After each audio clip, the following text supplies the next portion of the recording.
hyfryd o haf yma yn y ganolfan uwchefrydiau Cymreig a Cheltaidd. Mae bai Ceredigion tu ôl i mi yn edrych yn odidog o las unwaith yn rhagor. A very warm welcome to you all. It's a glorious summer's evening. I'm Elin Griffith-Jones and I'm the director of the University of Wales Centre for Advanced Welsh and Celtic Studies. Cyn i ni gychwyn, mi hoffwn ni wneud rhywfaint o gadw tŷ ieithyddol, os maddeuwch i mi. We'll be using both Welsh and English this evening, and indeed, as you'll have seen from the information circulated about this year's O'Donnell lecture, the lecture itself will be delivered by Professor Constantine, partly in Welsh and partly in English, but as one continuous narrative flow. So if you don't understand Welsh, or if you'd prefer to listen to everything in English, then switch on the interpretation button on your screen, that's the globe icon, and select English. Then, when Professor Constantine is speaking in Welsh, you'll hear the English translation, and then when she changes language and speaks in English, you'll hear exactly that. You'll hear Professor Constantine in English. But there's no need for you to switch the interpretation on and off manually. If you select English just the once, then the technology should take care of that for you. Mi ydyn ni yn recordio'r noson heno, yn recordio'r ddarlith ac yn recordio'r sgrin. Felly, os ydych chi'n dymuno peidio cael eich recordio, yna diffoddwch eich camera. Mi ydyn ni'n gofyn i chi hefyd i ddiffodd eich meicroffon pan na fyddech chi yn siarad. Mi fydd yna gyfle ar y diwedd i holi cwestiwn. Ac os nad ydych chi am eich enw chi gael i recordio fel rhan o'r recordiad, yna mae yna gyfle i chi newid eich enw hefyd. Felly, dyna bwt o waith tŷ gen i, ond gyfeillion, mae'n bleser rwan gen i groesawu'r Athro Medwyn Hughes, Is-Ganghellor Prifysgol Cymru y Drindod Dewi Sant, ac Is-Ganghellor Prifysgol Cymru, i'ch croesawu chi ac i gyflwyno yn siaradwr ni i chi heno ar gyfer Darlith O'Donnell 2021. Noswaith dda i chi gyd, am braw gweld bod gymaint wedi gallu ymuno ni ar gyfer y ddarlith flynyddol. Does dim rhaid i mi nodi wrth y gynulleidfa yma am bwysigrwydd y ddarlith hon yng nghyd-destun astudiaethau Celtaidd, a'r traddodiad sylweddol sydd wedi cael ei sefydlu ers 1954 o fod yn gallu cynnig darlith flynyddol O'Donnell mewn astudiaethau Celtaidd. Ac mae'r traddodiad hwnnw'n parhau wrth gwrs. Y traddodiad o'n fod ni'n gallu bob blwyddyn cynnal darlith yng nghyd-destun Prifysgolion Caeredin, Rhydychen a Phrifysgol Cymru. Ac mae'n allweddol bwysig yn bod ni'n parhau i wneud hynny, i sicrhau bod ysgolheictod yn cael ei gyflwyno a'i draddodi. Y mae'r ddarlith hon wrth gwrs yn bwysig am sawl rheswm. Ond heno mae o hefyd yn gyfle i ddathlu ac i ddathlu llwyddiant y darlithydd, yr Athro Mary-Ann Constantine, gan ei bod hi hefyd yn ddarlith agoriadol, i gydnabod ei bod hi wedi cael ei dyrchafu i gader bersonol ar sail i gwaith ysgolheictod. Nid yma'r tro cyntaf wrth gwrs i'r Athro Constantine i gyflwyno darlith O'Donnell. Fe gawson ni ddarlith ganddi hi ym Mhrifysgol Rhydychen yn 2016, lle roedd hi'n cyflwyno y darlith hynod o ddiddorol a'r Brydeindod, gyda'r teitl Curious Traveller, Britain's and Britishness in Thomas Pennant's Tours. Mae sawl un honno ni'n cofio am y thrylyth yr arlith honno. Ond cyn bod hi yn galw ar yr Athro Constantine i gyflwyno'r ddarlith eleni, mae'n dda i ni am eiliad i allu cofnodi ac i gofio am ei gyrfa disglair mae hi'n barod wedi gael. A'r gyrfa mae wedi gael yma ym Mhrifysgol Cymru, i ddiwasanaethu o fewn y ganolfan. Y mae chefndir hi'n amlwg o safbwynt ysgolheictod, o safbwynt llenyddiaeth Cymru, yn y Gymraeg a'r Saesneg yn y cyfnod rhamantaidd. Ac ar ôl iddi gael ei gradd gyntaf mewn llenyddiaeth Saesneg ac yna ymchwil gradd doethur yng Nghaergrawnt. Fe welson hi yn hi gael cyfle i wneud ymchwil ymhellach yn yr adran Gymraeg ym Mhrifysgol Aberystwyth. Ac yna muno wedyn gyda'r ganolfan ym mis Mawrth 2002. ac o fan honno bod yn arwen ar waith ymchwil gwaithiol o Morgannwg a gwneud gwaith aruthrol yng nghyd-destun hanes a llenyddiaeth y gwledydd Celtaidd. Mae choheddiadau hi yn amlwg ddigon, ac yn sicr o edrych ar draddodiad baledi Llydaw, ar Iolo Morgannwg, ar y chwildro Ffrengig, a hefyd wrth gwrs ar waith ar hynafieithwr a'r naturiaethwr Thomas Pennant. Roeddwn ni'n hynod o falch fod y Brifysgol eleni wedi gweld yn dda i'w dyrchafu hi a rhoddi cader bersonol am ei gwaith. A gyda hynny o eiriau, mae'n bleser mawr gen i gael gwahodd yr Athro Mary-Ann Constantine i gyflwyno ei darlith agoriadol, a hefyd i gyflwyno y ddarlith hodonol am y flwyddyn hon. Croeso gynnes i chi. Diolch yn fawr iawn, Medwyn, a diolch yn fawr iawn i ti hefyd, Elin, am y cyflwyniad yna. Y cwm. Ddim yn gweithio.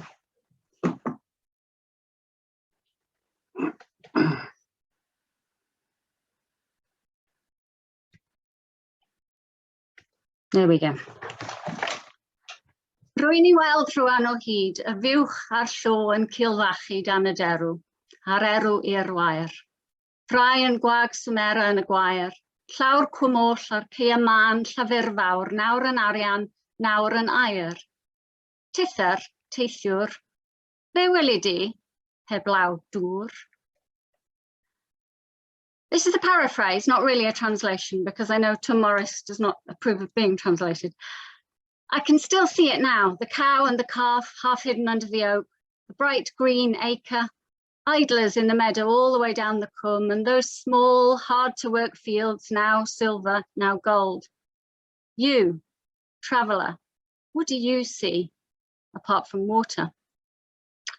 This poem by Tom Morris appeared in a collection which came out in 1995, shortly after I came to Aberystwyth. For someone with beginner's Welsh, a language gradually and unevenly coalescing, it was a small way in, a vivid glimpse into something else. And it's been there and cilfachu in my head for about a quarter of a century. A cwm is part of a rich nexus of writing about the politics of Welsh landscape and the politics of water in landscape. It sits somewhere alongside R.S. Thomas's Reservoirs or Bobby Jones's Cwm Celyn, both powerfully furious responses to the Tryweryn Dam, which flooded a valley and displaced a Welsh-speaking community in 1965 to provide water for Liverpool. Hywel Griffiths has written recently particularly well on the range of literary and cultural responses to this event. Beth weledi heblaw dŵr is challenging and spiky, but it's also open-ended. It mocks the superficial traveller who cannot see below the surface of the water to a lost world now only held in memory. But it is a question nonetheless, not a judgment, and I think it could elicit more than one answer.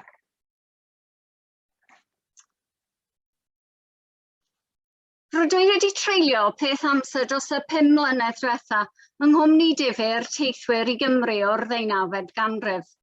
Mae pob un yn gwirioni ar ddŵr. Meddyliais i felly defnyddio rhyw fath o teipoleg dŵr, ffynhonnau, afonydd, rhaeadrau, llynnoedd, y môr. Mwyn gosod cwestiwn Tom Morris, pan edrychach chi ar ddŵr, beth yn union dych chi'n ei weld? Beth yw ystyr gwahanol fathau o ddŵr i bobl lleol ac i bobl sy'n dod trwodd? Ac yn fwy diddorol, sut mae'r ystyr yna yn cael ei greu? Rhaid i ni ddeall mwy nododd Hywel Griffiths yn ddiweddar am hanes ein hymwneud â dŵr yn hanesyddol, yn wleidyddol ac yn ddwylliannol ar hyd y ganrifoedd. Felly, dyma gynnig rhywbeth o'r cyfnod rydw i'n ei nabod ora. As someone who's not exactly local but not exactly passing through, I've opted to reflect different perspectives by using Welsh and English in this lecture.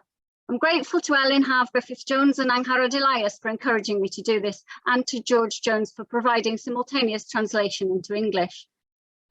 Much of my material today comes from a book in rather slow progress related to our hugely enjoyable AHRC-funded project, Curious Travellers, which has produced editions of correspondence, unpublished tours of Wales, many articles, exhibitions, and Nigel Leask's brilliant monograph of the Highland Tour. My work is the product of collaboration, of conversations, and of shared memorable occasions with my wonderful colleagues at the Centre and in Glasgow, and with our friends from the Thomas Pennant Society in Flintshire. Anybody working on 18th century Welsh tours is always deep in debt to the extraordinary research done by Michael Freeman, and I would like to thank him too for his endless patience and his generosity. Ffynnon. Wel, wy'n dechrau fan hyn yn aml, felly ymddiheuriadau i'r sawl sydd wedi bod yma o'r blaen. Ffynnon, Santes Gwenfrewi, tre ffynnon. Ma'n gen i sawl naratif dyfrllyd sy'n cymysgu a llifo a rhedeg lawr y dyffryn gan droi olwynion amrywiol. Mae'r llun anhygol hwn gan John Ingleby yn rhoi cyfle i mi ddiolchu'r Llyfrgell Genedlaethol am ei gweledigaeth wrth ddigido a rannu delweddau o'r casgliadau. Mae'n dod o copi personol Thomas Pennant o'i tours in Wales. Naeth pwyd ar y cyd ar artist Moses Griffith. Mae wedi addurno gan luniau bach dyfrlliw ac yn cynnwys delweddau a ffrintiau ychwanegol i greu taith aml gyfrwng trwy dirweddau'r ddeunawfed ganrif. A mae'r llyfrgell wedi rhyddhau delweddau ansawdd uchel iawn o bob tudalen ar Wikimedia Commons ac ar eu gwefannau nhw yn ogystal â chasgliadau eraill, felly byddai yn defnyddio nhw yn aml iawn heddiw. Yn ogystal â bod yn lloches i Santes Gwenfrewi, mae tre ffynnon hefyd yn gartref i Thomas Pennant o Downing, ger Stad Mostyn. Cafodd enw rhwngwladol am ei waith fel naturiaethwr ac awdur y British Zoology. Ac o canol y 1770au ymlaen, daeth yn adnabyddus hefyd fel awdur dwy daith ar loesgar yn yr Alban a theithiau yng Nghymru. Llyfrau a ddylanwadodd yn fawr ar lwybrau twristiaid diweddara. Mae'n awdur diddorol ac un sydd heb cael llawer o sylw yn astudiaethau Cymraeg a Chymreig. Dwi'n ffyddiog bydd gwaith presennol Ffion Jones sydd yn archwilio i gylchoedd Cymreig yn hwb i sawl un arall i fentro ystyried i waithau. Bydd y llawr o dwristiaid wedi cyrraedd tre ffynnon trwy ddisgrifiad hardd Pennant. The road from hence is remarkably picturesque along a little valley, bounded on one side by hanging woods, beneath which the stream hurries towards the sea, unless we're interrupted by the frequent manufactories. Its origin is discovered at the foot of a steep hill, beneath the town of Holywell or Tre Ffynnon, to which it gave the name. The spring boils with vast impetuosity out of a rock and is received into a beautiful polygonal well, covered with a rich arch supported by pillars. The roof is most exquisitely carved in stone. Wel, fel y welwch chi o'r sgrin, cafodd y disgrifiad hwn ei ddyfynnu, ei ailgylchu a'i adnewyddu gan deithwyr am ddegawdau wedyn. Am hyn yn wir, nid yn unig ar gyfer Ffynnon Gwenfrewi, ond ar gyfer safleoedd eraill ar draws Gogledd Cymru. Yn wir, trochi'r disgrifiadau o Fynydd Paris, Castell Conwy neu Gwper Wyddfa yn geiriau Pennant. Trwy ei destun ef, dehonglodd ei darllenwyr y tirweddau o'i gwmpas fod i'r ffynhonnell yn ogystal, fel as liciwch chi. Wel, dyma Pennant ar Tre Ffynnon. Mae yna ddau farn am darddiad y nant, meddwl fe. One party makes it miraculous, the other asserts it to be owing only to natural causes. Mae'n cynnig fersiwn hynodfiwiog o fuchedd Gwenfrewi, ei ffoi rag sylw anllad Cradocus, ei dienyddio, a'i ffen yn rolio lawr y bryn i ddyffryn sychnant, lle a spring of uncommon size burst from the place where the head rested. Ac dyma ei hywythyr, Deuno Sant, yn codi'r pen, a'i gario at y corff, and offering up his devotions, joined it nicely to the body, which instantly reunited. A goroesodd Gwenfrewi am 15 mlynedd arall, gan ar ôl iddi farw cyflwynodd wirthiau di-ri. Erbyn hyn, meddai Pennant, mae traddodiad byd enwog o berryndod i'r Ffynnon wedi cilio. Ni welir llawer o bobl grand yn dod, a ar y cyfan dim ond menywod, the fair sex. Yn yr haf, a few are to be seen in the water, in deep devotion up to their chins for hours. Fe wylid I heblaw dŵr, dim lot. Then comes a section of what I now think of as enlightenment splaining. The colours of the plants around the well are not, of course, miraculous mementos of Winifred's holy blood. Some eminent botanists of my acquaintance, i.e. his friend Linnaeus, have reduced the sweet moss and bloody stains to mere vegetable productions, far from being peculiar to our fountain. And the sacred spring, after different trials and calculations, has been found to throw out 21 tons of water a minute. Its speed and force make the waters of much commercial utility, and Pennant goes on to list the many mills, copper, wire, paper, snuff, brass and cotton, lining its banks.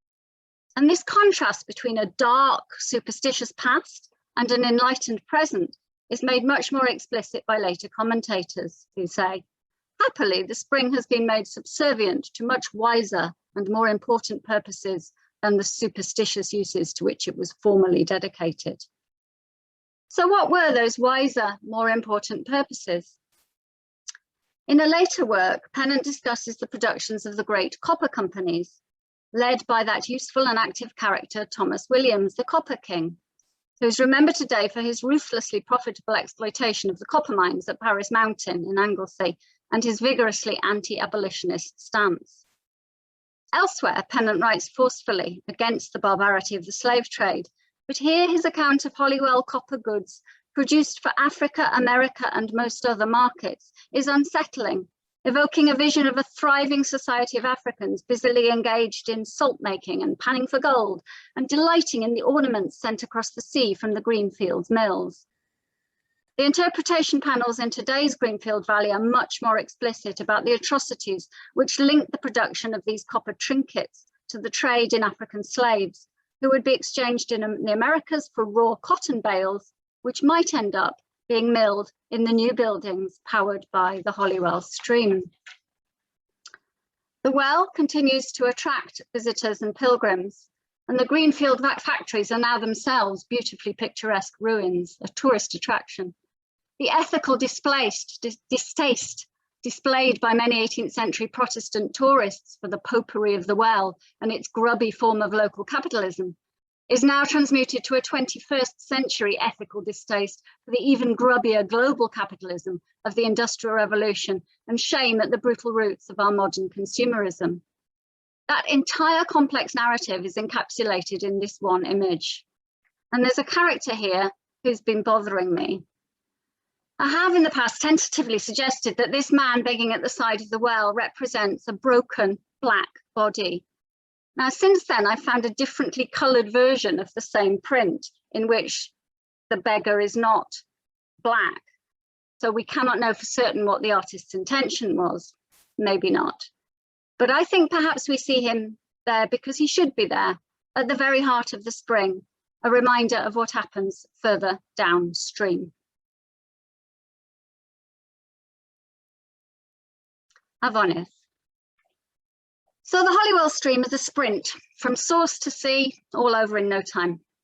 Larger rivers are journeys in themselves, and they often accompany those who travel as roads follow their course along the valley bottoms. A typical experience for many is the line of the hill above, their own road, and then the line of the river below in a sort of three-part harmony. Rivers define areas, create geographical and political boundaries, and sometimes blur them. As Damien Walford Davis and others have shown, the mazy, confusing River Wye, besides being the birthplace of William Gilpin's famously fluid notion of the picturesque, was also a site of intensely creative engagement for many romantic writers. And I'm sorry there's no time to take you today from Ross to Chepstow in one of these fantastic boats, which allowed tourists to capture their visual and written reflections on water whilst on the water without getting wet. Instead, I want to take a trip up a river, heavily overdetermined by its appearance in literature. Old Conway's Foaming Flood, from Thomas Gray's Pindaric Ode of 1757, The Bard. This poem dramatises, as you probably know, a showdown between the last surviving bard and Edward I, who was supposed, ahistorically, to have had them all massacred in a major restructuring exercise. Andrew Green has an excellent blog on the many, many images and texts that sprang from this story. I think here's one he didn't catch though. Edward Pugh's Cambria Depicta, based on the artist's expedition into North Wales in the 1800s, is one of the liveliest and most engaging written tours of the period, pulling off the impressive feat of being simultaneously saturated in pennant and possessed of a highly original voice. And in recent years, Pugh has been rediscovered and championed by John Barrell, whose own work on the politics of 18th century landscapes has inspired the work of so many researchers across such a range of disciplines. And he is another person I would really like to thank today. Nod Pugh oedd I ymestyn amrediad daearyddol ac artistig ddarlunwyr tirwedd. Y rai oedd ar y cyfan wedi cyfyngu the efforts of their pencils to the neighbourhood of Snowdon, yn bennaf am nad oedden nhw'n deall y Gymraeg. Oedd lleoli ei hunan fel artist o fro yn byd teithio ysgrifenedig a tirweddau picturesque, weithredodd Pugh fel tywyswr a beirniad ar yr un pryd. A fel Cymro Cymraeg, oedd yn medru siarad a phwy bynnag oedd yn cyfarfod â nhw ar yr hewlydd. A tua diwedd Cambria Depicta mae yna ddarn sy'n cyfeirio'n uniongyrchol at gerdd enwog Thomas Gray. A dyma Pugh yn archwilio tirwedd ysblenydd ardal Penmachno yng nghwmni y tafarnwr Robert Roberts, dyn adnabyddus am ei ffordd o adrodd chwedlau gan gymysgu English and Welsh together in such a way as to be scarcely intelligible. Mae Roberts ar dan eisiau dangos I westau ble yn union ychydig flynyddoedd gynt gath ei achub rhag farwolaeth echrydus. Mae'n arwain Pugh at y graig lwyd, man cyfarfod afonydd Machno a Chonwy. Mae'n olygfa ddramatig i'r eithaf, gyda afon gynddeiriog a treisgar yn bygwth destruction even to the rocky masses which stand in its way. A dyna le geisiodd Roberts, y dywyswr Cymru, ffeindio ffordd onto the verge of this awful precipice, mwyn I fonheddwr o saith cael gweld y llif ar ei fwyaf byrlymus, ei fwyaf barddol os ydych chi'n licio. A dyna lle llithrodd and was precipitated headlong over this monstrous cliff. Ond nid anobaith a thranc y traddodiad brodorol yw diwedd y gan yn yr achos hon. Yn wirthiol, clywir Roberts yn gweiddi am help, a dyma drydydd aelod o'r criw yn rhedeg I weld, suspended by his arms in a dwarf oak which had grown from the rock. A mae'r dyn ifanc hwn yn llwyddo I achub ei ffrind gan neidio ar draws yr afon wyllt a cyrraedd Roberts just cyn iddo golli afon. Pugh uses this story to lay into an earlier tour writer, Richard Warner, who'd accused Thomas Gray of inaccuracy in his description of the river as raging and impetuous. Had Gray written from actual observation, says Warner, he would have known its features are of the opposite kind, and that it meanders in peace and silence through the vale. Pugh, on the other hand, defends not only Gray's impeccable bardic setting, but also its best-known visual counterpart, the frontispiece designed by Philippe de Lutterberg for Edmund Jones's musical and poetic relics, which we saw just now. The rock upon which he has placed the bard very much resembles Craig Lloyd. The poet, concludes Pugh snifferly, was no doubt better acquainted with this river than the tourist. Not so, alas. Although he did float down the Wye a few weeks before Gilpin, Gray never actually visited North Wales. But try unpicking that. A native Welsh-speaking artist passionately localizing the site of an English poet's imagined scene from an ahistorical event. As Nigel Leask has shown, you get similar mind-bending scenarios occurring in the oceanically enhanced Highlands. That's a quick last bard checklist. Onwards, waterfalls. The high point of our journey is the waterfall, the place of maximum cliché, of maximum tourist overload, described and depicted again and again and again until even Michael Freeman is begging for mercy.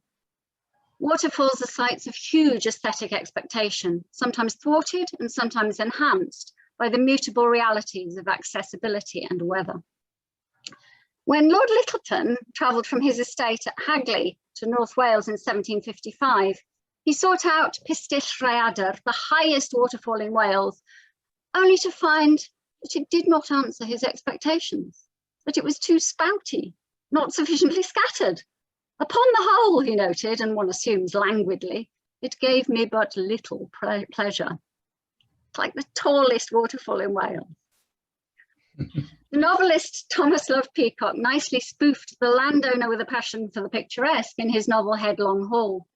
William Maddox of Tremadog was the model for the squire who claims his descent from headlong, ap breakneck, ap headlong, ap cataract, ap pistill, ap rhaeadrau, ap headlong, who lived about the time of the Trojan War. He could, however, have easily been Thomas Johns of Hafod here in Ceredigion, the great impresario of the waterfalls at Devil's Bridge, who wrote to a friend in 1796, "We have had such a continuance of rain that I am all cascades." There's another paper to be given on the commodification of waterfalls and the saturation of that particular market, and I think Hafod is the place for that. But I've chosen a different site further south.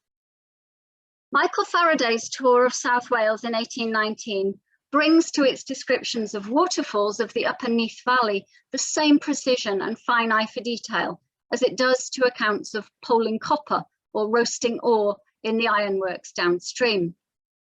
His account of Sgwdr Hen Rhyd is powerful in its specificity, not only demonstrating his eye for cause and effect, but evoking a dramatic sense of forces exerted in multiple directions. I'll just read a little of this. Between us and the fall, the drops fell brilliant and steady, till within a few inches of the bottom, when, receiving a new impulse, they flew along horizontally, light and airy as snow. A mist of minute particles arose from the conflicting waters, and being driven against the rocks by the wind, clothed them with moisture, and created myriads of miniature cascades, which, falling on the fragments beneath, polished them to a state of extreme slipperiness. Faraday and his friend McGrath used the Lammen flag at Neath as a base for their expeditions upstream. Their landlord, Mr. Price, had paintings of several of the many waterfalls of the Vale hanging in his inn, and Faraday was really struck with them and arranged for copies to be made. The artist was a young Penry Williams, the son of a stonemason from Mae'r, then at the beginning of a career which would take him to London and Rome, another lovely moment of contact, I think. Tywysydd Faraday I Sgwdr Rhaeadrau Hesg, Melincourt Falls, oedd a little Welsh damsel, nad oedd ganddi air o'r Saesneg. We, however, talked all the way to the fall, though neither knew what the other said. Mae brwdfrydydd y plentyn yn dwyn sylw Faraday oddi ar y golygfeydd, hithau nid y tirwedd yw ffocws ei ddisgrifiad. Ger y rhaeadrau, she placed me on a safe stone, and then throwing her arms towards the torrent, chatted most volubly in Welsh, I suppose, about its beauties and its force. Prysyrodd I gasglu mefus y coed iddo, gan wrthod cymryd rai hunan.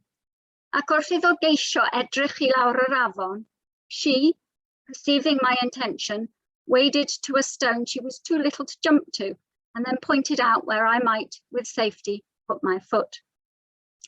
Ar y ffordd yn ôl, mae'n symud draen allan o'r ffordd and ventured her bare feet to try stony paths that she might find the softest for mine. Swllt yw ei gwobr hi, ac I Faraday yntau rhyw deimlad o fraint, mae'n cael trafferth I esbonio. Mae'r profiad yn ei anrhydyddu rywsut, mae'n synhwyrio rhyw perffeithrwydd, cymysgal lyf anialladwy iaith y plentyn a rhigledd egni ac harddwch y dŵr. Mae modd darllen hyn fel rhyw fath o cyntyfigiaeth ala Matthew Arnold, mae'r ferch fach frodorol yn perfformio. Ei thasg hi yw arddangos harddwch, gwlad mor naturiol, benywaidd a phlentynaidd a'i hun.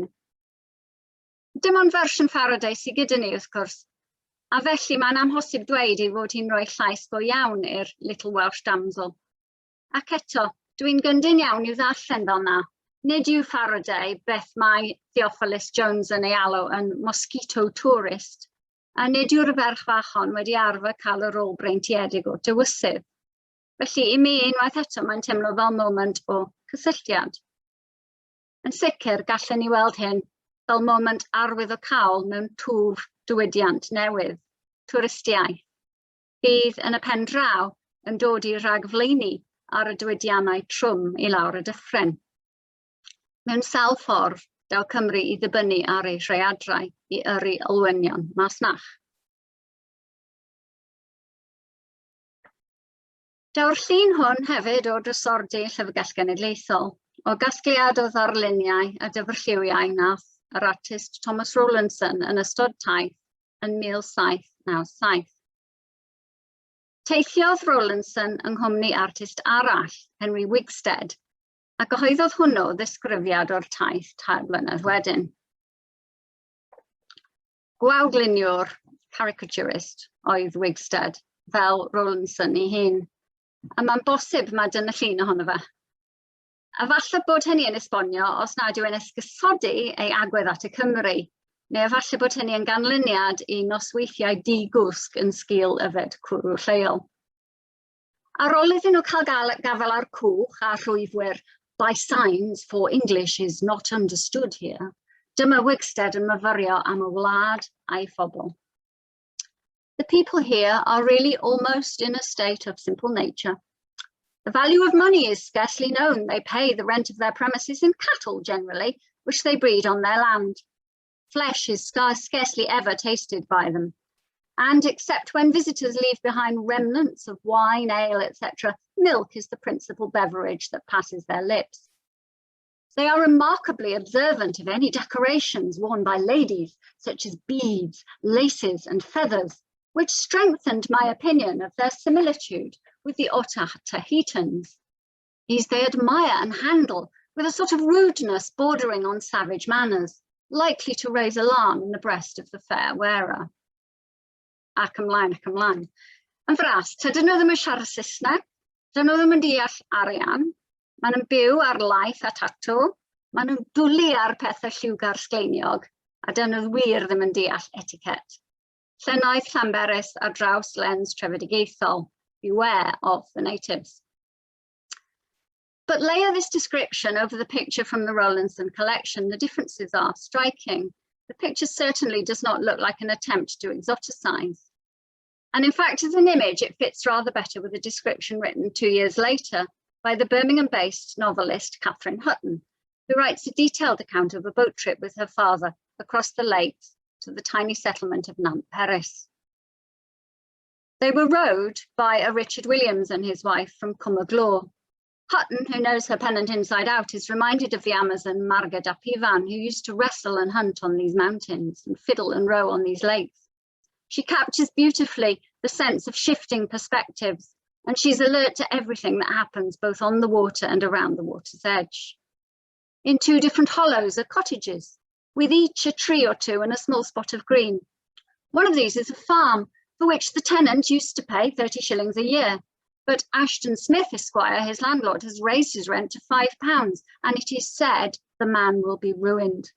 So they do use money, and they frequently owe it to extraordinarily powerful commons-enclosing landlords, such as Ashton Smith.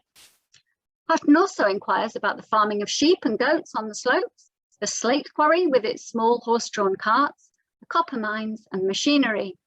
She ponders the oddly unstrategic location of Dolbadan Castle, and then arrives at the village, consisting of 8 houses intermixed with trees and a church. Entering the tiny dark parlour of one of the inns, Hutton understands that they're being treated as visitors of rank.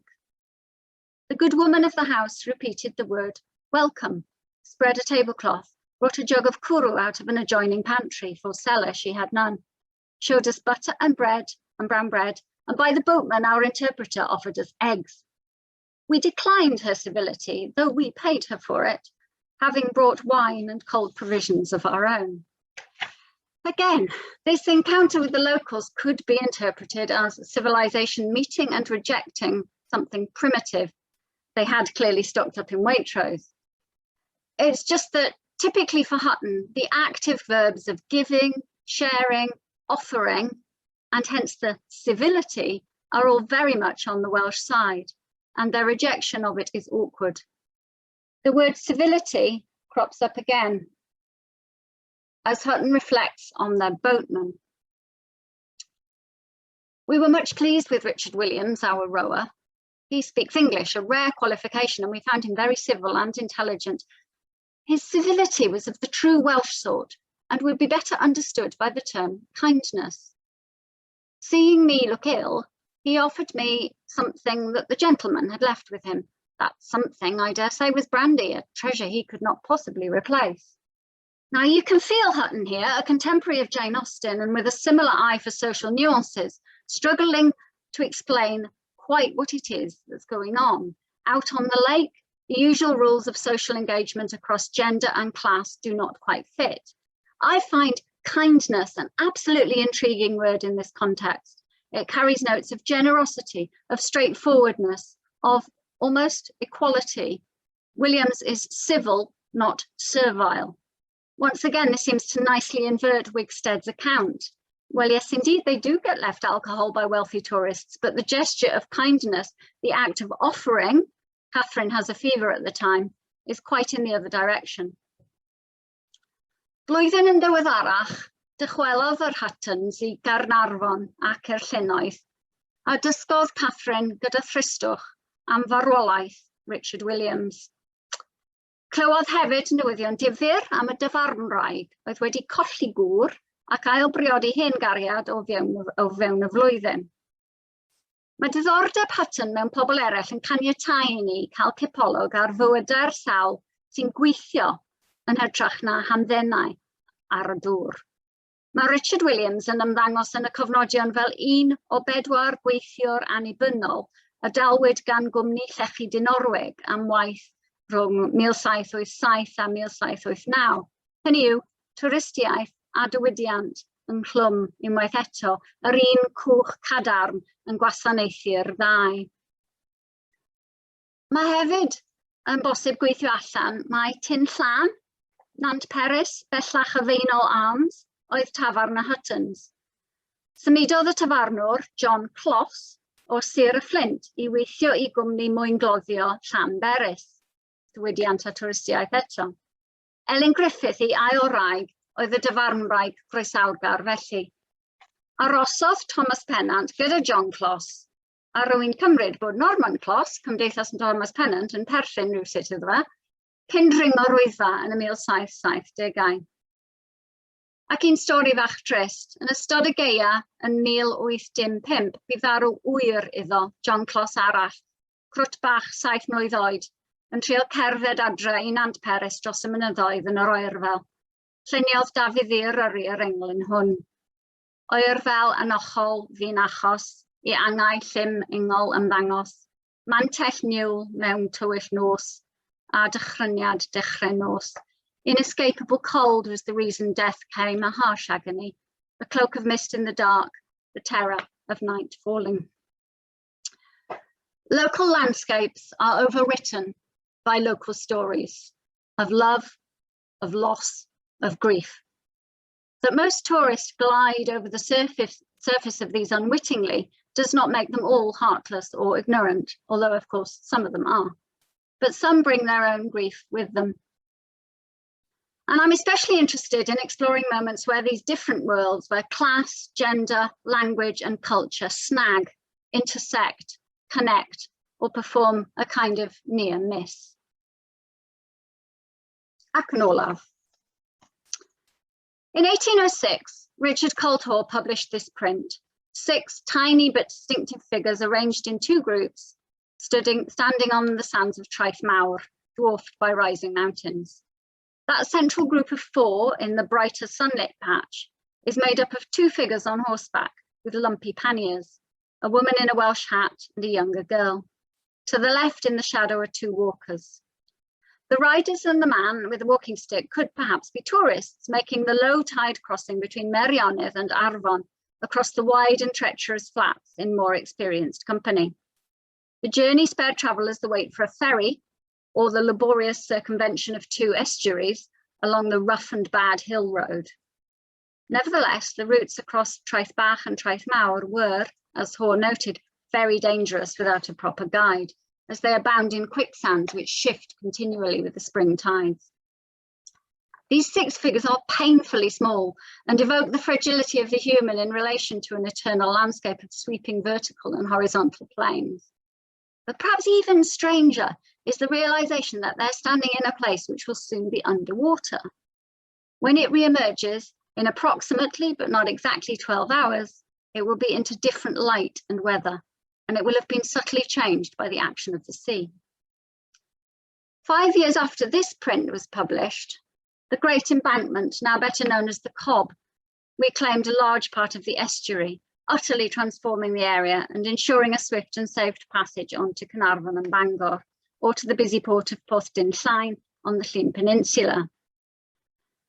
The new port town of Porthmadog coalesced around the northerly end of the embankment, just below the smaller planned town of Tremadog, named for the landowner William Maddox, whose ambitious programme of reclamation would gradually exclude the sea from its run of land and ruin himself financially in the process. It took 3 years of labour, organisation, negotiation and fighting off the sea, the weather and Maddox's many creditors before that final central gap was filled in July 1811.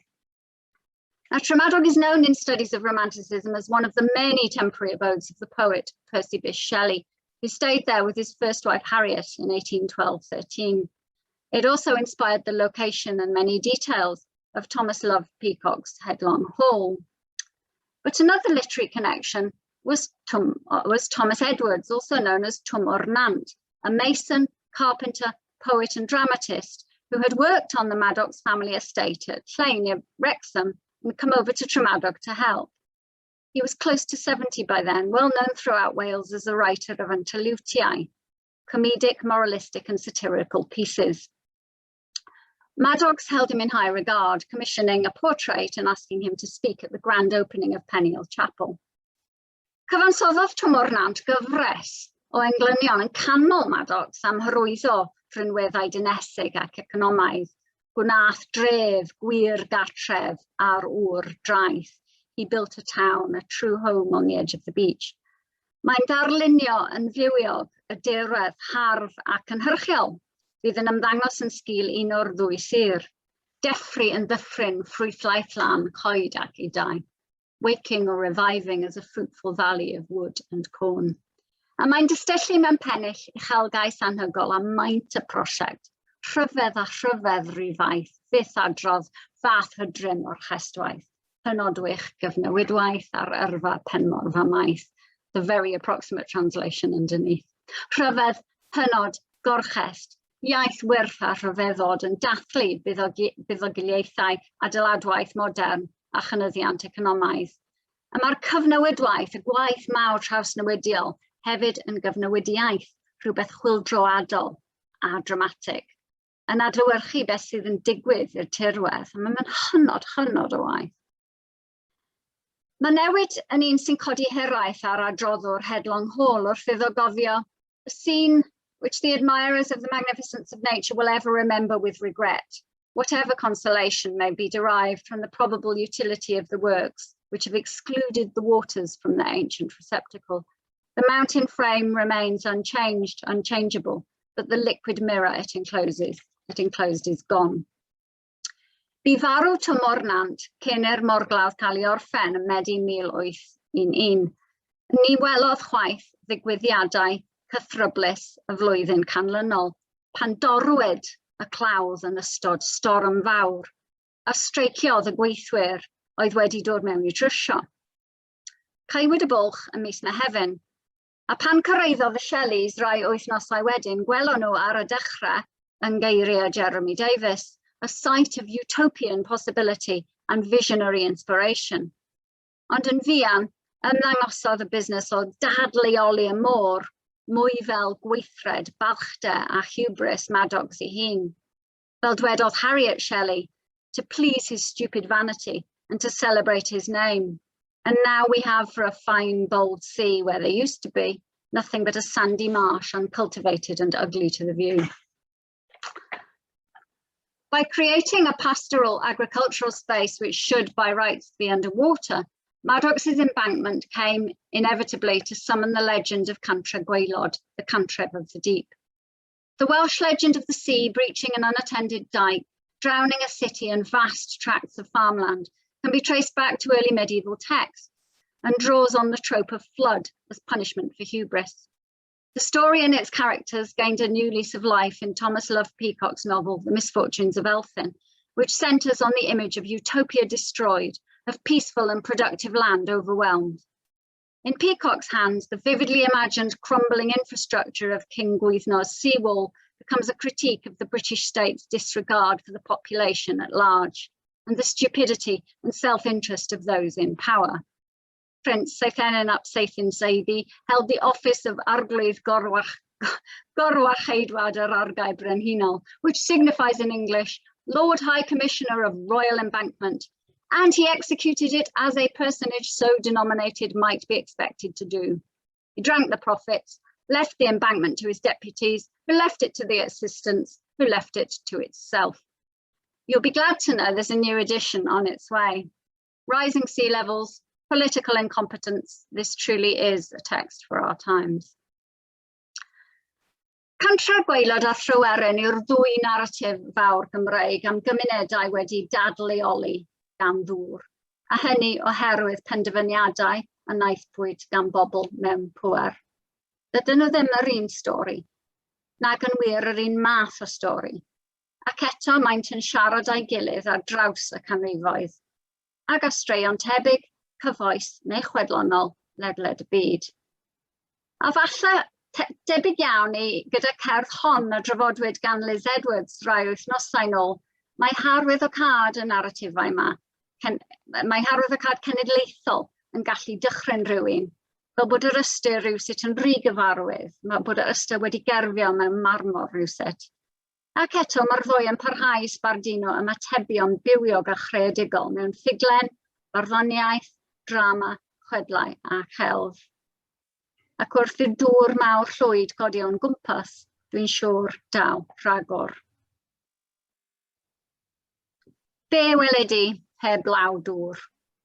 Sacred water, superstitious water, busy, productive water which nonetheless destroys lives, water saturated in literature, the beautiful physics of water falling, encounters with communities who live by water, water that overwhelms, destroys, displaces.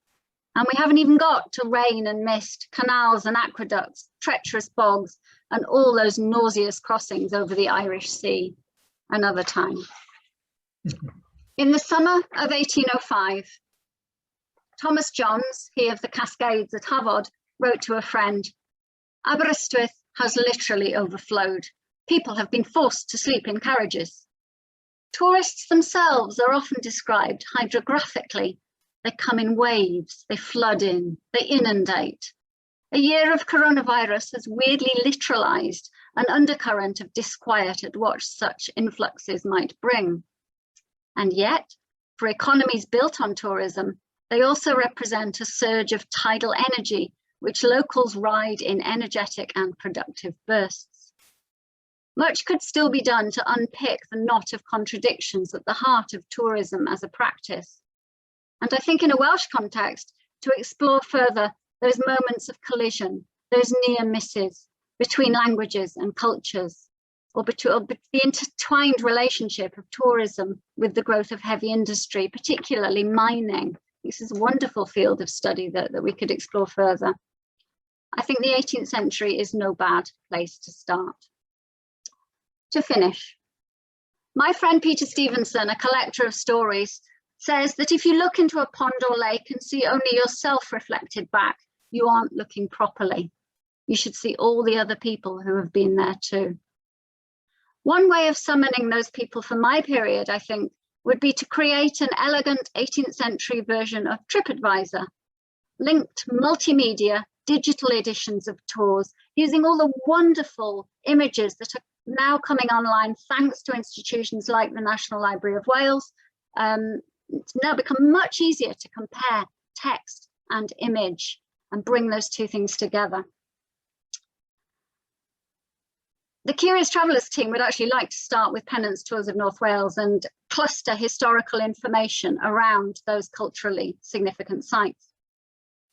Providing texts and images accurately curated, properly contextualised, has been the bedrock of the work of my colleagues here at the Ganolfan across all periods. And I'm very grateful to have had the ideological space to work outside departmental disciplines, in different languages and across borders. I'm also lucky to come from a family that believes in travel and in exploring the world through multiple languages. And with so many young academics struggling today to find their first homes and to begin their careers, I know how much I owe to Margaret Haycock and Patrick Sims-Williams, who found me a fellowship and us a house in Neuadd Fach, Aberystwyth. When David and I drove over the hill for the first time to see the place, I knew that I wouldn't ever want to leave. Thank you to all of you, family, teachers, colleagues and friends, for making our lives here in West Wales possible. Diolch o galon I chi I gyd.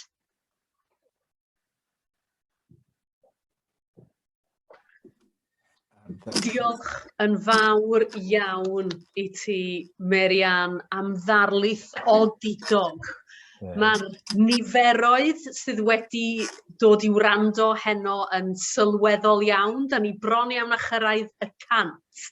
Felly dwi'n siŵr bod ni'n siarad ar ran pawb sydd wedi cael y wledd yma heno gen ti, yn bod ni'n diolch o galon I ti am gyflwyno dy waith di mewn ffordd mor ddifyr, wedi strwythuro mewn narratif mor glir ac mor ddiddorol, ac hefyd y defnydd yna o'r ddwy iaith yn ymblethu yn rhoi yr adlewyrchiad hwnnw o'r gwrthgyferbyniadau wyt ti'n cyfeirio atyn nhw yn y ffurf narratif honno. Dwi'n meddwl bod ni wir wedi cael gwledd heno. Diolch o galon iawn, yn fawr iawn I ti. Dwi'n meddwl byddwn ni'n hoffi cynnig cyfle rwan I bobl ofyn cwestiynau ac I wneud sylwadau, ac wrth gwrs mae croeso I bobl roed y cwestiynau yna yn Gymraeg neu'n Saesneg. Mae croeso I chi ofyn eich cwestiwn eich hun, codwch eich llaw, gwnewch rhyw sŵn mwyn I ni gael gweld eich bod chi yn dymuno siarad, neu ar hyn o bryd wrth gwrs mae croeso I chi hefyd roed cwestiynau yn y blwch sgwrsio. Ond cyn I mi edrych I weld faint o bobl sy'n dymuno siarad, ga I gymryd dipyn bach o fraint y cadeirydd yn fan hyn, a gofyn I ti, Mary-Ann, I ba raddau wyt ti'n gweld o ddefnyddio delweddau sydd yn, wrth gwrs, yn adlewyrchiadau, sydd yn wrthgyferbyniadau. I ba raddau mae rhywbeth deiblyg mewn gwirionedd, a'i dichotomies sydd yma, a'i dau begwn sydd yma, ti wedi cyfeirio'n at y berthynas fwy cymleth rhwng rhai o'r twristiaid a rhai o'r bobl, os gawn ni ddefnyddio'r term brodorol. Ond I ba raddau mae'r darlun ychydig yn fwy cymleth, yn enwedig wrth feddwl am dwristiaid heddiw, cyd Gymru yn ymdwrista mewn ardaloedd lle mae yna Gymru eraill yn ei gweld nhw hefyd fel bygythiad, ynde? Bod yr holl ddimensiwn yma ynglyn â ailgartrefi, dydy bod ag ailgartref ond yn siarad Cymraeg hefyd, ddim fel petai yn esgusodi neu yn newid y weithred o angen rheidrwydd o fod ag ailgartref. Felly, I ba raddau wyt ti'n gweld y gwrthgyferbyniadau yma yn ddarlun mwy cymleth ar dystiolaeth hanesyddol I ategu hynny efallai? Wel, fi'n meddwl bod ti wedi ateb y cwestiwn fyna, really, Ellen, ond yn sicr, trial osgoi them and us o'n I fan hyn, a dangos bod sawl llais, sawl ymateb o'r ddwy ochr, os ga I dweud, a hefyd bod gymaint o bobl sydd yn, enghraifft teulu'r closiaid sydd yn dod I fyw wrth ymyl Llyn Llanberis, wedi dod o deulu Moyngloddio yn Sir Fflint, ond cyn hynny, rhywle, fi'n meddwl Lancashire neu rhywle, felly mae gymaint o bobl sydd yn edrych fel bod nhw wedi bod fyna ers canrifoedd, wedi dod mewn gyda diwydiant ac ti'n ffindio hynny drosodd. Felly mae bywydau yn cyd-blethu o hyd ac o hyd. A beth sy'n bwysig, dwi'n meddwl, yw bod ni'n darllen a gwrando ar y lleisiau yn fwy manwl, yn lle dweud roedd twristiaid y ddeunawfed ganrif yn meddwl hyn a hyn ac o'n chwilio am hyn a hyn. Sut o'n nhw'n wneud hynny? Beth yw backstory bob person sydd yn dod mewn? Pan mae Catherine Hutton yn dod mewn yn 1796, mae hi'n galaru am ei mam. A mae'r tad yn dod â hi mewn i Gymru i trio dod drosto rhywbeth sydd wedi rhagso i bywyd yn llwyr. A mae hi'n dod gyda'r salwch a tristwch gyda hi. A mae hwnna'n lliwio ffordd mae hi'n gweld pobl a tirwedd. Felly, po fwyaf dyn ni'n gwybod am y ffynonellau, mwy o diddorol ydyn nhw, dwi'n meddwl. Diolch yn fawr iawn i ti. Oes na unrhyw un yn dymuno gofyn cwestiwn neu wneud sylw? Nes i sylw, oedd ti'n cyfeirio, Mary-Ann, at Norman Clos yn dy ddarlith. Dwi'n siŵr mod i wedi gweld enw Norman Clos yn yn plys ni heno, ac wrth gwrs, fel un o dreffynon fy hun, dwi'n nabod Norman yn dda iawn ac wedi nabod o dros y blynyddoedd, ac i fi mi oedd hi'n hyfryd bod chdi wedi cychwyn dy daith drwy wahanol ffurfiau ar ddŵr hefo ffynon Gwenfrewi a fi'n gyndisgybl yn ysgol Gwenfrewi ac yn ysgol Gwenffrwd mae'n ddrwg ni am bod ni'n cael y stori yma fel rhan o'n hanes ni ac o ymberthyn i'r ardal. Dwi'n edrych yn gyflym yn fan hyn i weld a dwi'n gweld cwestiwn neu law yn codi. Dwi'n gallu gweld pawb ar y sgrin ar yr un pryd, felly mae'n gwneud ti dipyn bach yn anos. Mae'n Simon Haslett. Simon. Thank you very much, Ellen, and thank you, Mary-Ann, for a fantastic lecture. As a geographer, I'm really interested in the landscape dimension of the images and the text that you have. You mentioned climate change and the future challenges that we face in these landscapes. Do you think there's any potential for using these historic artifacts to provide a benchmark through which we can compare landscape changes going forward into the future? Are they of that resolution that we could use? Yes, definitely. Some of them, depending again on the writer. I always go back to Catherine Hutton, but she happens to come to Wales sort of 4 times in 5 years.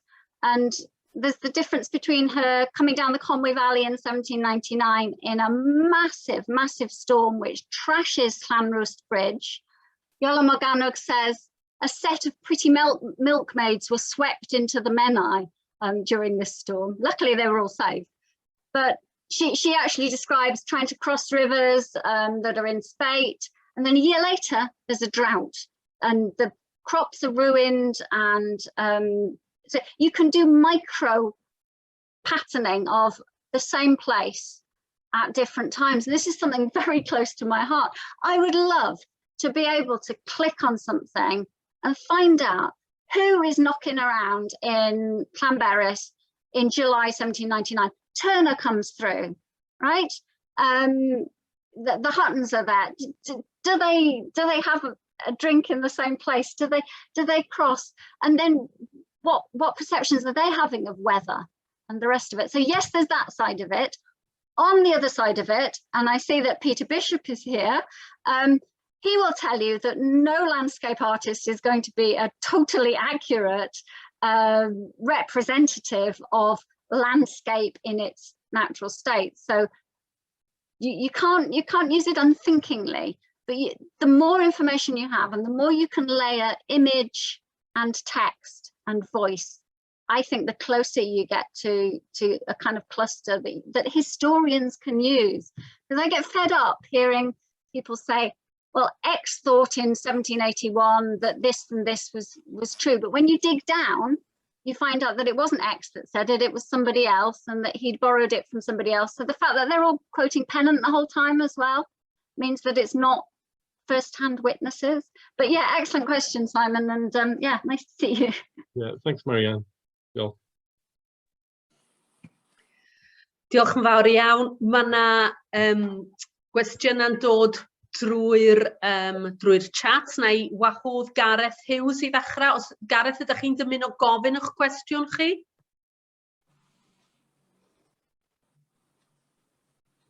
Helo, yeah.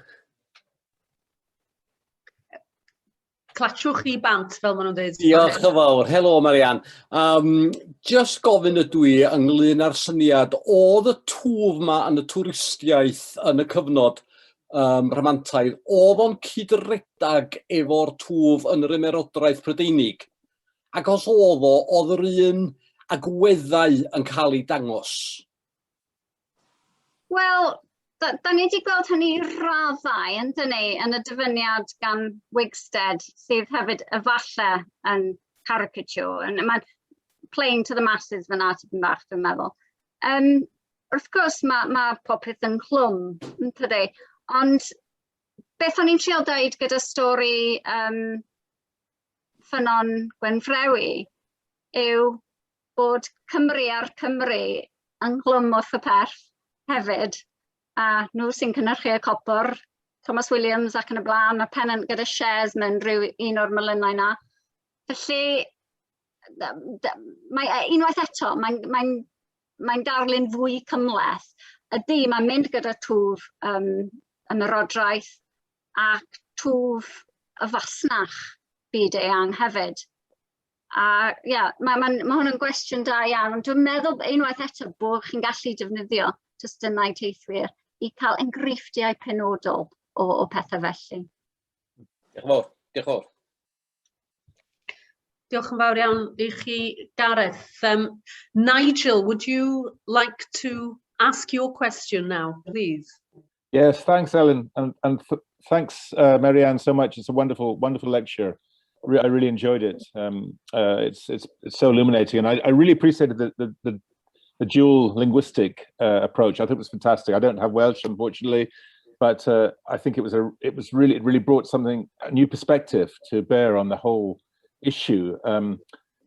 My question really concerns that issue of language and translation, and I'm really interested in the figure of the local guides who were touring, bringing tourists around and as it were curating or presenting the sites and landscapes to visitors.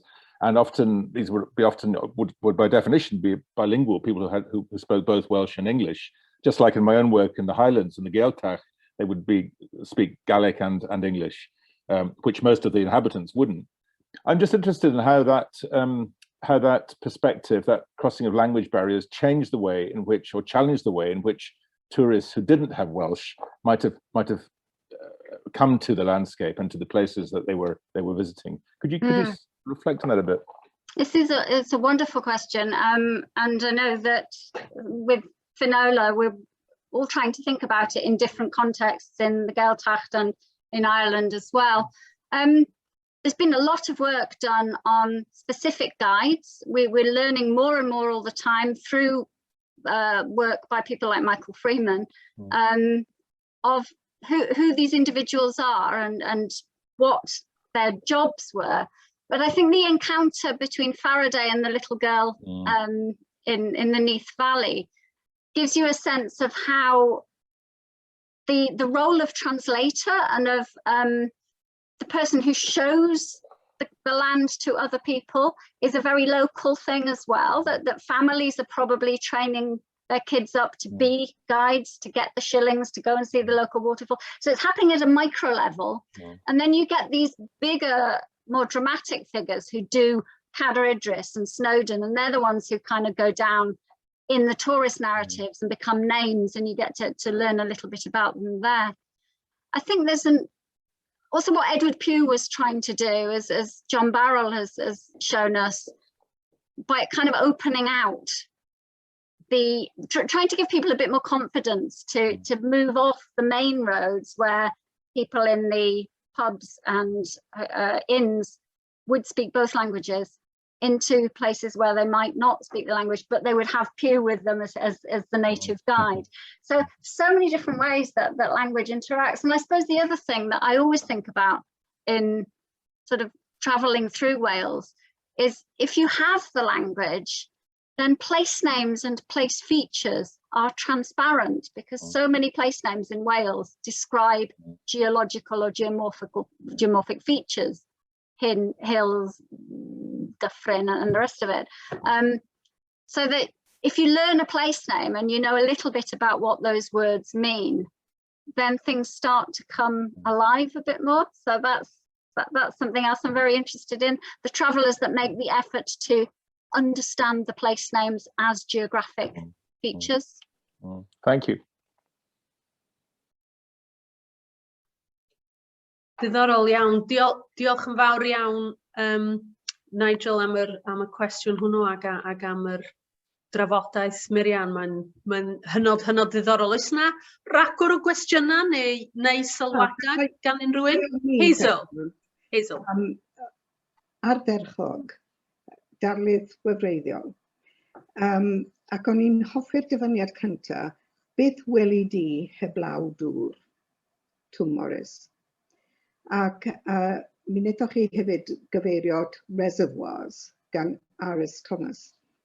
Ac mae e'n dweud, it is a pose for strangers, a watercolours appeal.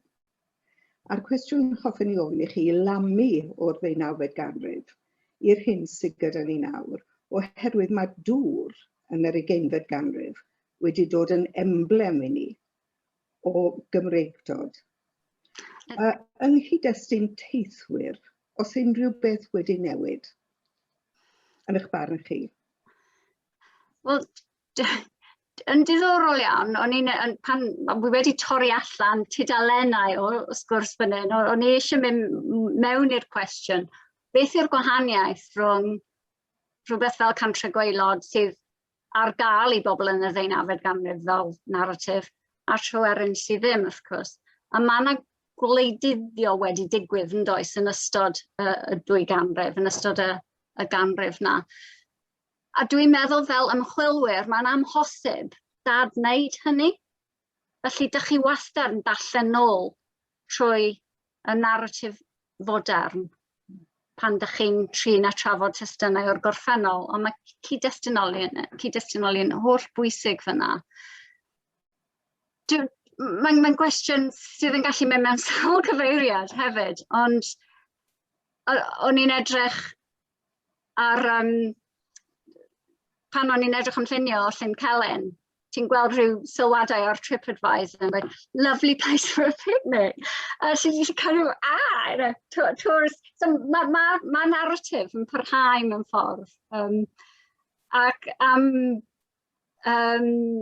ffynon Gwenfrewi, TripAdvisor says, well, it would be very nice if it weren't for all those Irish travellers, you know. So mae'n gen I diddordeb mawr mewn trial roi y ddau beth at ei gilydd mewn ffordd.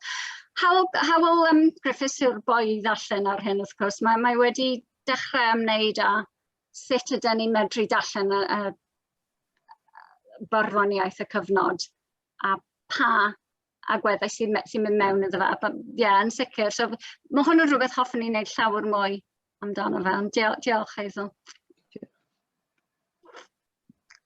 Diolch yn fawr, Hazel.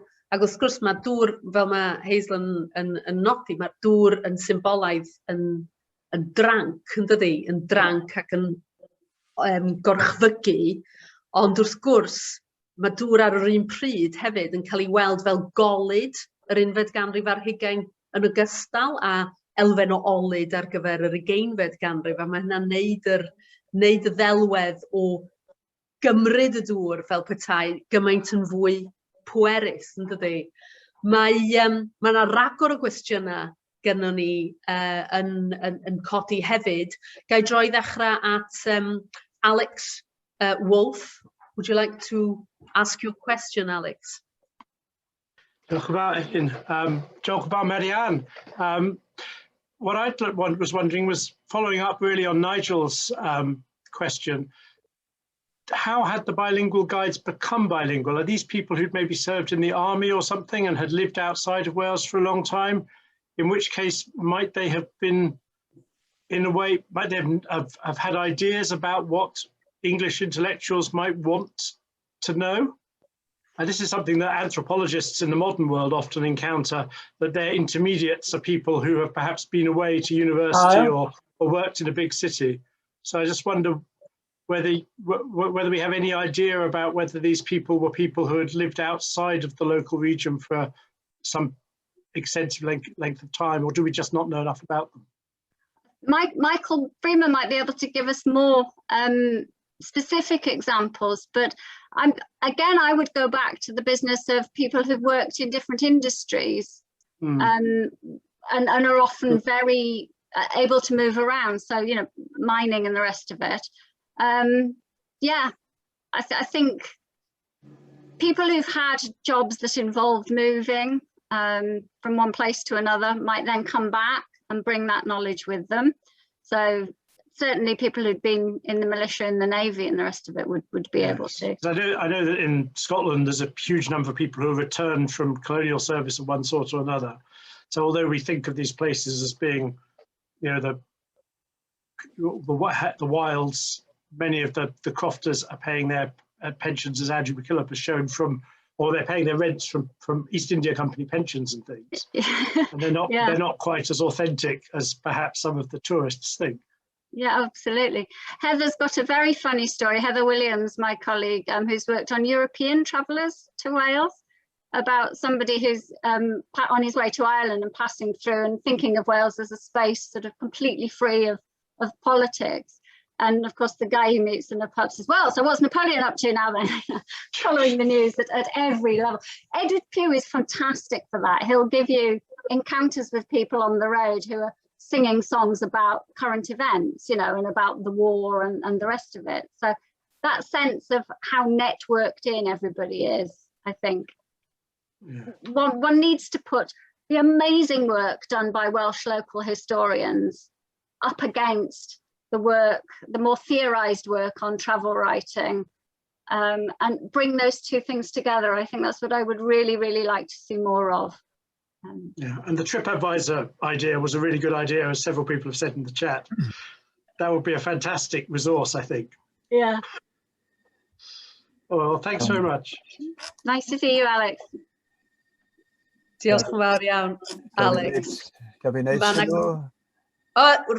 ewch chi I wneud eich cyflwyno sylw. Gaf I destwyd, Cymdeithas Ffynhonnau Cymru. Rhai blynyddoedd yn ôl, ges I fraint fawr iawn o gael bod yn llywydd anrydeddus, so fi'n dal yn llywydd anrydeddus Cymdeithas Ffynhonnau Cymru. A dyn ni'n cynhyrchu y cylchgrawn bychan yma, llygad y ffynnon. Wel, ar ôl gwrando ar y ddarlith heno, Mary-Ann, ga I ddweud yn hollol ddiffiant, dwi wedi gwerthfawrogi'r fraint yma erioed, ond ar ôl heno, byddai'n dweud wrth aelodau'r gymdeithas, oeddech chi yno yn gwrando ar Mary-Ann? Fydd y ddarlith yma'n cael ei chyhoeddi, gobeithio bydd hi. Mae wedi bod yn ysbrydoliaeth I fi, a dwi'n mor ddiolchgar, Mary-Ann, am yr holl waith rwy ti yn wneud a mae'r ganolfan yn ei wneud. Diolch o galon. Diolch, Robin. Fi'n gweld bod Norman wedi dod off mute. Norman, ydych chi'n mynd Helo, Symhai. Helo. Da I yn y lle cyntaf ddweud dwi wedi dod I ardal Treffynon yn y 60au ganrif o'r blaen. A mi ddoes I yma, dwi'n cofio rhoi rhyw ddarlith neu rhyw sgwrs ar Thomas Pennant. A mi ddoth rhywun atai ar diwedd y sgwrs ac yn dweud, y drwg mawr yma fo am Thomas Pennant na does na ddim llawer o anecdots, hynny ydi straeon amdana fo. Ond diolch I Mary-Ann Constantine ac hefyd i'r cyfeillion I fyny yn Glasgow, mae y blynyddoedd diwethaf yma efo'r prosiect, yma hi wedi bod yn rannog ac yn arwain yn wych o'r ganolfan yn Aberystwyth, mae o wedi llenwi bwlch aruthrol A hefyd y cyfeillion i fyny yn Glasgow hefyd ynde, oherwydd ydyn ni'n cael darlith flynyddol, darlith pennant rwan ac y mae o yn ychwanegu at yn gwybodaeth ni am Thomas Pennant y Cymro di-Gymraeg hwn, da ni wedi clywed sôn amdano fo heno, a hefyd y cyfeiriad efallai nad ydyn ni ddim yn I ardal o gymaint yng Nghymru. Ond diolch I Mary-Ann a Nigel Liac I fyny yn Glasgow, ac hefyd i'r bobl ifanc sy'n gwneud i'r ymchwil yn Aberystwyth ac yn Glasgow, mae y gwall hwnnw'n cael ei wneud I fyny. Diolch o galon, ac ydw I yn cytuno fo Robin, dwi wedi cael gymaint eto, ac ydw I wedi clywed dipyn o beth mae Mary-Ann wedi dweud yn barod o'n I darlith, mae hi wedi traddodi darlith pennant I ni, ond dwi yn sicr bod ni wedi cael gymaint heno, efallai y dyliau ni gael hon mewn du a gwyn a medra ni fyfyrion distaw uwch I ffenni. Diolch o galon Mary-Ann a pawb. Diolch Norman. Diolch yn fawr iawn I chi Norman. Llenwi bwlch aruthrol, fyddwn ni'n cofio'r dyfyniad yna gynnwch chi ynglyn â'r gwaith mae Mary-Ann wedi bod yn ei wneud yn y maes yma. Mae yna un cwestiwn arall yn dod gan John Bonehill. Os gai wahodd John Bonehill I ofyn I gwestiwn o. Os gwelwch chi'n dda. Hello, Mary-Ann. Thanks for the talk. That was wonderful. I enjoyed it enormously. And I was particularly pleased, of course, to see all the wonderful images in the talk, many of which were completely new to me, I have to say.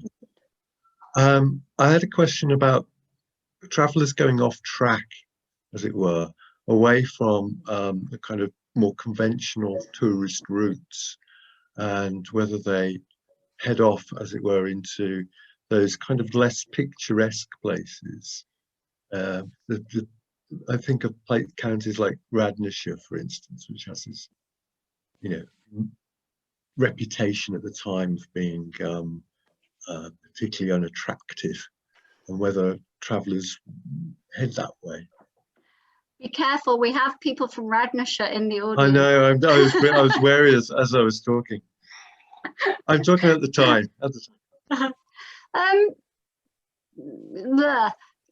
Yes and no. I mean, fewer, of course. The big clusters are in the big hotspots, as always, but there's always somebody going through.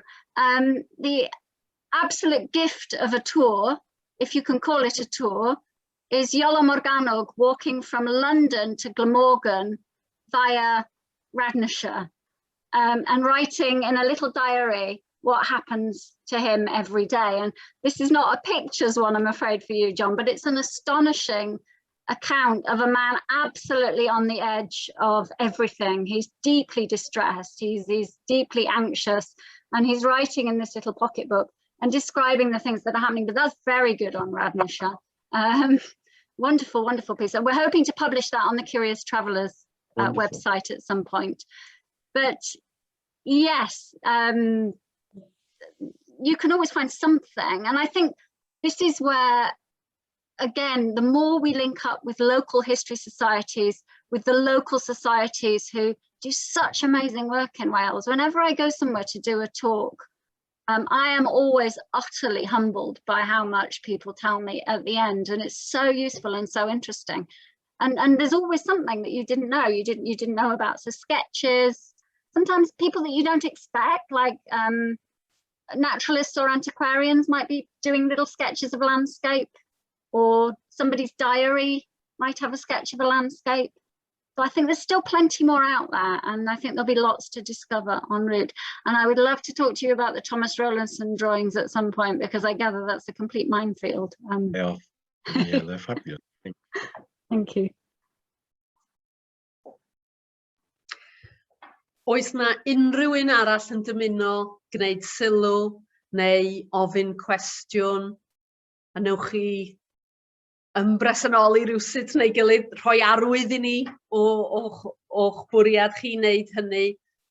Ond os nad oes yna dwi'n meddwl mae'r dasg yn dod yn ôl ata I Na i ddechrau drwy ddiolch i'n nghydweithwyr i yn y ganolfan uwchhyfrydiau Cymreig a Cheltaidd am y trefniadau ar gyfer y noson arbennig da ni wedi cael heno.